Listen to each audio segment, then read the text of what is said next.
Jai Shri Krishna students, good morning. Welcome back to our AVM school for online classes, e-classes. Today I shall teach class 7 subject English grammar, and today we read about the past indefinite tense.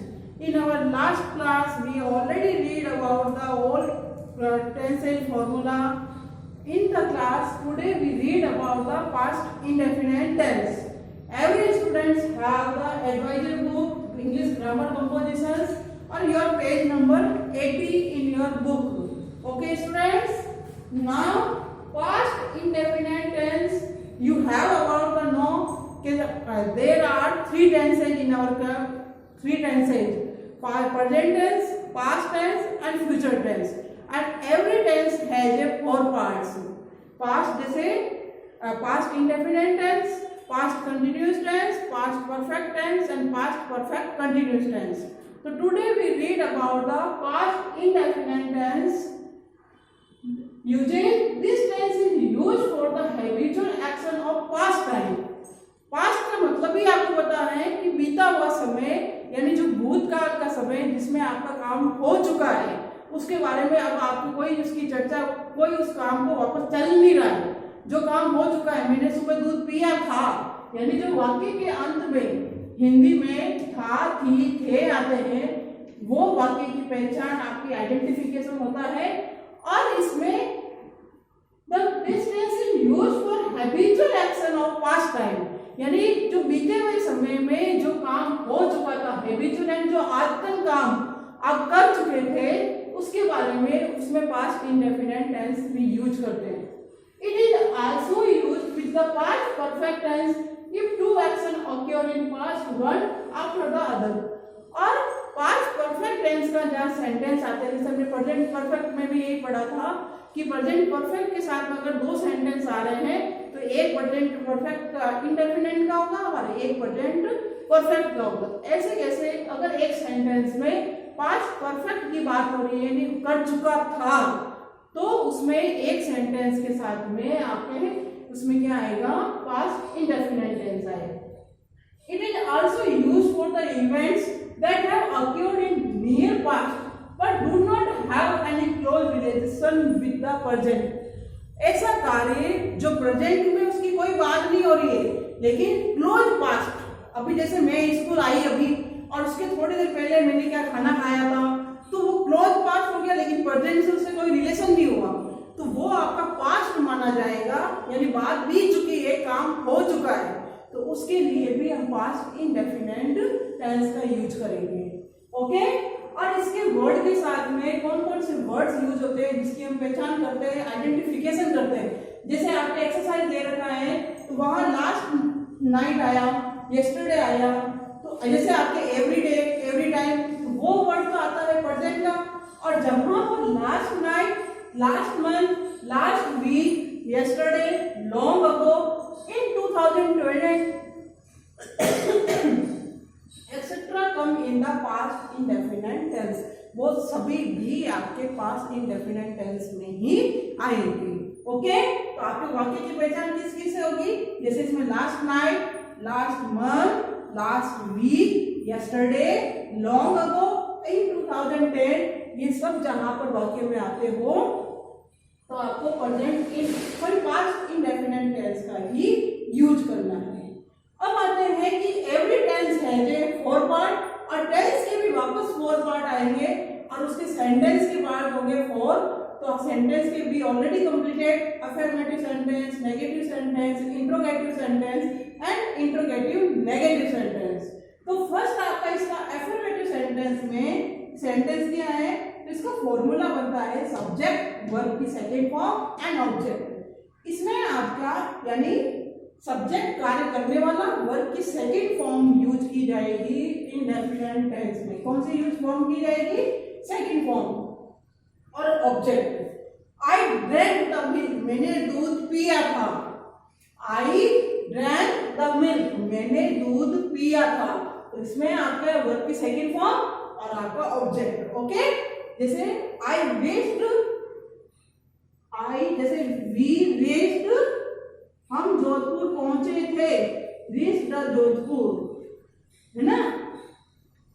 Now student, negative sentence यानी नकारात्मक वाक्य, इसमें formula आपका subject plus did not plus verb first form और object हो जाएगा। यानी आपका इसमें सेंटेंस पैटर्न चेंज हो जाएगा, वर्ब की सेकंड फॉर्म आ जाएगी और डिड नॉट का यूज किया जाएगा और ऑब्जेक्ट होगा। I did not drink the milk, मैं दूध नहीं पिया था, तो नकारात्मक हो गया। Okay students, first of all take the screenshot of this work and write in your notebook neat and clean.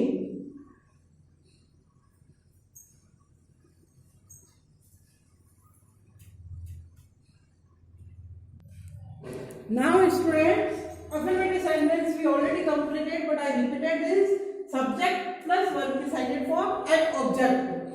I drank the milk. Now negative sentence, subject did not plus verb first form plus object, I did not drink the milk. Notice करने का है देखो आपके कि subject affirmative sentence में verb की second form आ रही है और नेगेटिव सेंटेंस में आपके डिड नॉट का यूज करके हमने किसका यूज किया, डिड का यूज करने के बाद यहाँ पर वर्ब की फर्स्ट फॉर्म यूज की है। तो then I did not drink the milk, मैं दूध नहीं पिया था। फिर इंट्रोगेटिव सेंटेंस में यानी प्रश्नवाचक sentence did plus subject plus verb first form plus object and plus question mark, यानी जो प्रश्न आएगा क्वेश्चन आएगा तो then you write question mark. Did I drink the milk, क्या मैंने दूध पिया था, तो इसका क्वेश्चन ये आएगा।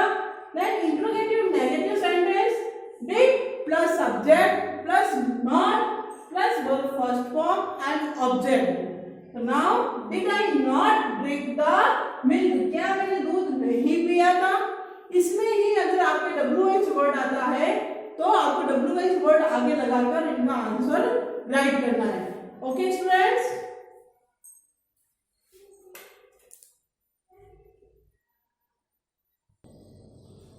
Now students we read about the past continuous tense, यानी जो काम लगातार चल रहा था उस समय की बात ही, उस सेंटेंस के बारे में बात करेंगे।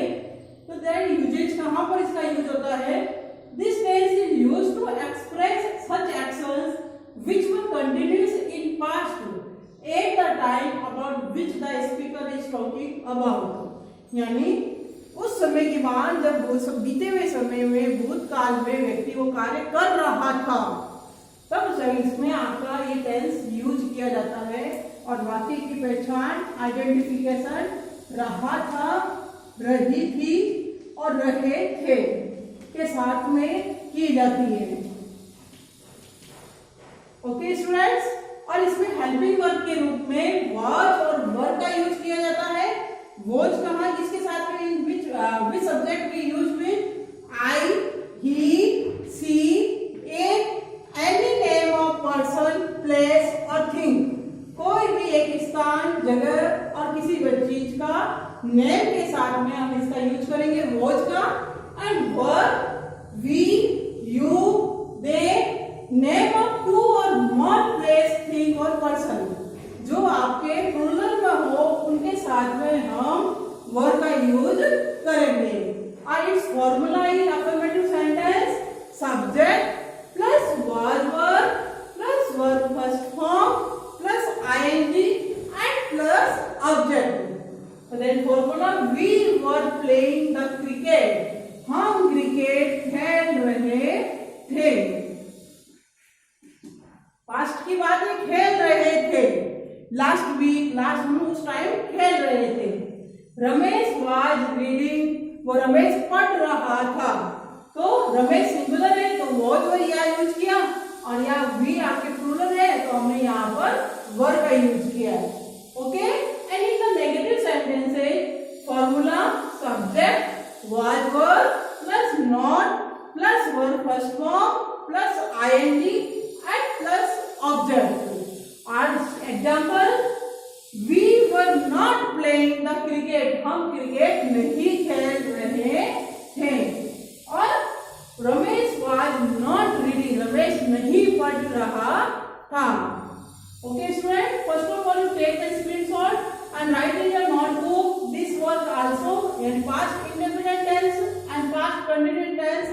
completed this work. Okay. Now I write about the interrogative sentence and interrogative negative sentence.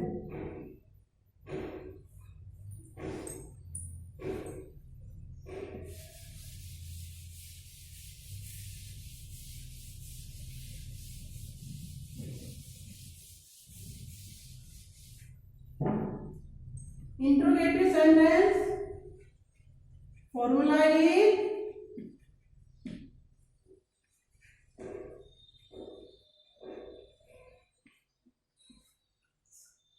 was verb plus subject plus verb first form plus ing and plus object. For example,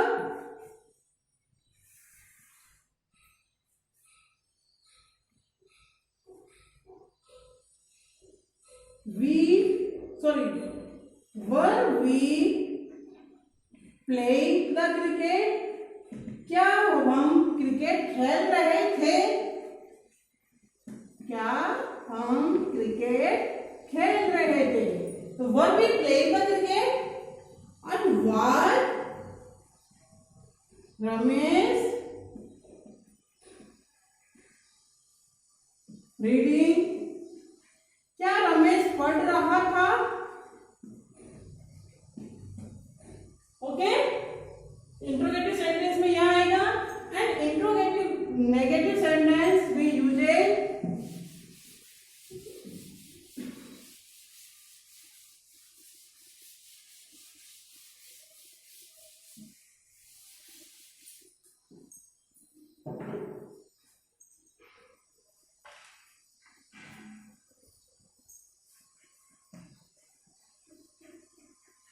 interrogative negative sentence.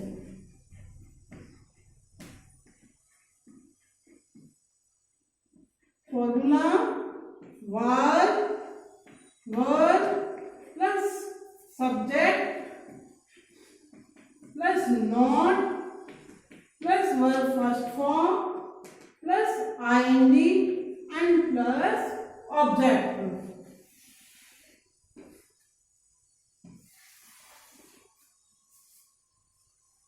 Example, were we not playing the cricket? Not playing the cricket.